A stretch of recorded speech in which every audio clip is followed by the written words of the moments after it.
we're connecting limits to a new concept in calculus called derivatives. So basically the idea is that before, when we were looking for slopes of lines, we could find the slope of a line because it's constant, right? It doesn't matter which points you pick on a line. If you calculate the slope from one point on a line to another point on the line, it's going to be a constant rate of change. They rise and run at the same exact rate. Well, in real life, nothing is really like that. Things don't actually model in straight lines. They model in curves, exponential curves and other curves. So when we want to find the rate of change of something, we can't use tools that we used for linear equations because they don't work anymore in the real world. So we have to have a system, a process that we can find the rate of change of a curve at any given point. Just like our missing speedometer example, we need to find the rate of change, like our speed at an exact moment, not over time. So to get there, to figure out how we actually do this, let's look at what it means to find the rate of change. How do we even find the slope of a line? Okay, so imagine that this gray line here is my speed as I'm driving, and I want to figure out how fast I'm going. So just like in the missing speedometer example, and I actually owned a car that I used to have to do this, I would have to time myself from 1 mile marker to the next mile marker, and then calculate whether I was going too fast because I had a speedometer that didn't work because, I'm ghetto. All right, so imagine I timed myself from this time to see how fast I was going, right? So when I started, it would be x, and then I add the change in x to x, and I get this second time, right? So this is the first time, and then this is like, at 3 seconds past when I started. Okay, and my output, this would be where I was at the first time, and then this output would be where I was at the second time, right? So this is f of x plus change in x. So to find my actual rate of change, average rate of change over time, what I would do is I would do change in y over change in x. And remember, the change in y is the top minus the bottom. So how much did I change from f of x plus change in x to f of x? So that's this here, over the change in x, which is just, well, it would be x plus change in x minus x, which is just the change in x, right? Because that's what the definition of the change in x is. So if I wanted to find the slope of this line, that's all I would do. I would just calculate it that way. Then we use calculus. So we use a limit because we're saying, okay, if these two get really, really, really close. So at first, if I want to try to find my speed at noon, I might measure it from noon to 12:05, and then I can see how fast I was going over time, and that would give me a general idea. But if I measure myself from noon to 12:01, I'm definitely going to get a better picture of how fast I'm going at noon because there's less time for the fluctuation, right? And then what if I wanted to get even better? I could do from noon to 30 seconds after noon, or from noon to 5 seconds after noon. Then that line is going to get closer and closer and closer to my curve. In fact, if you think about the way that that line goes, if I make this change in x much smaller, so if I make it, say, here, I have this point here, then my line that goes through those 2 points is going to get closer and closer to actually just touching the curve at one point. Our goal is eventually for that line to look like the red one. You see this red line? It's just touching the curve at one single point. It's called a tangent line. And so the secant line, see, it touches it at 2 points.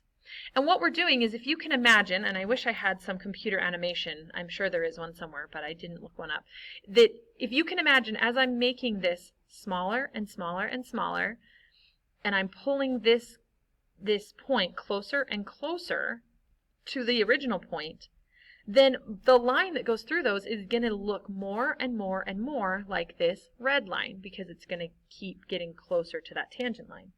So what is that actually in calculus? Well, to get things, when we see when is something getting closer and closer and closer, that's the limit, right? That's the limit.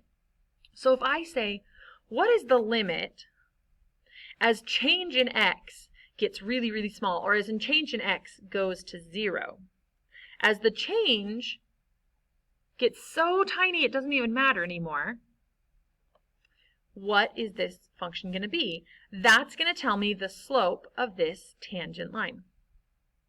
And that's what we call a derivative. The derivative is basically the slope of a tangent line. It's also the instantaneous rate of change at any given point. So wherever that line touches the curve, the derivative tells us how fast that curve is changing right that second. Okay? The most common symbol that you're going to see for derivative is this f prime of x.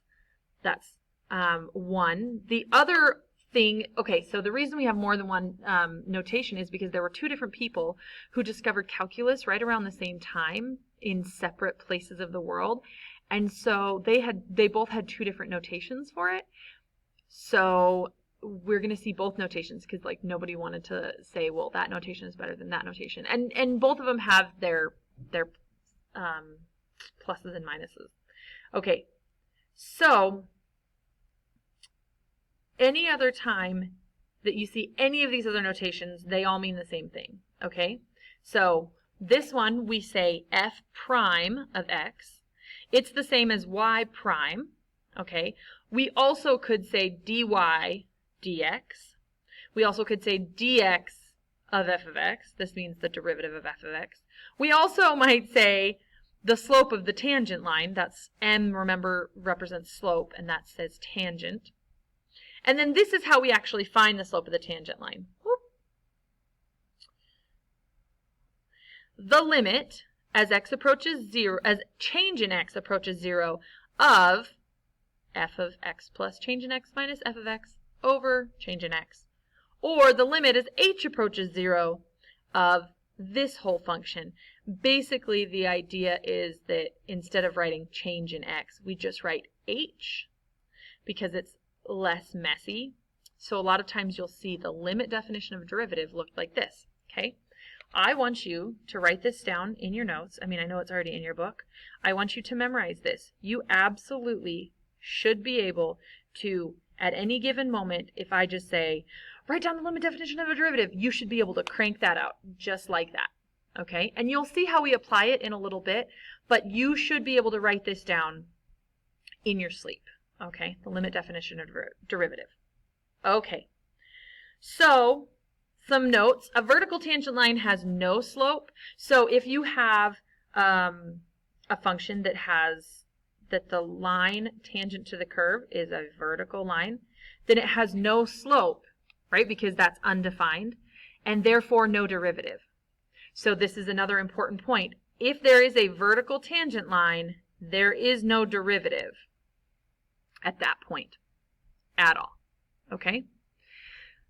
Another vocabulary word, differentiation, is the process of finding derivatives. So when we're saying we're performing differentiation, I just mean I'm finding the derivatives.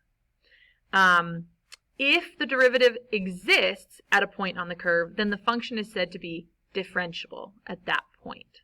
So if the function can have a derivative at that point, then we call it differentiable. So the places that it wouldn't have a derivative is where you would have a vertical tangent line. For example, and I'm terrible at writing this function. It is like, I'm so bad at this function because I never get it right. Okay, this is the cube root function. Right here, at that exact point at 0, that function has a vertical tangent line. You know what? See, I didn't draw the function very well, and so it doesn't look like it has a vertical tangent line there still. But it does, I promise you, because I'm just really, really bad at drawing this function. Okay, I didn't get it in the right spot, but imagine that. If I drew a line that touched this curve in only one point, a tangent line, like that, okay? It only touches that curve at one point, then this is a vertical tangent, and that means that this function is non-differentiable at that point, okay? So just because a function is continuous doesn't mean it's differentiable. So if it doesn't have a derivative at that point, then it's non-differentiable in the case of like the vertical tangent line. But the other time that you're not going to have a derivative is when the function is not continuous. Because if you think about it, if you have a function like, 1 over x that has an asymptote here, okay, it can't be differentiable at the asymptote because there is no function for us to put a tangent line on, right? There's no piece of the function that could have a tangent line here. So a function is automatically non-differentiable if it's not continuous at that point. And remember, we're looking at derivatives at a specific point because we're looking at the rate of change at one very specific point. So we're saying if it's not continuous at that exact point, there is no derivative. Or if it has a vertical tangent line, it is also not differentiable. It does not have a derivative at that specific point. In the next video, we'll do some examples.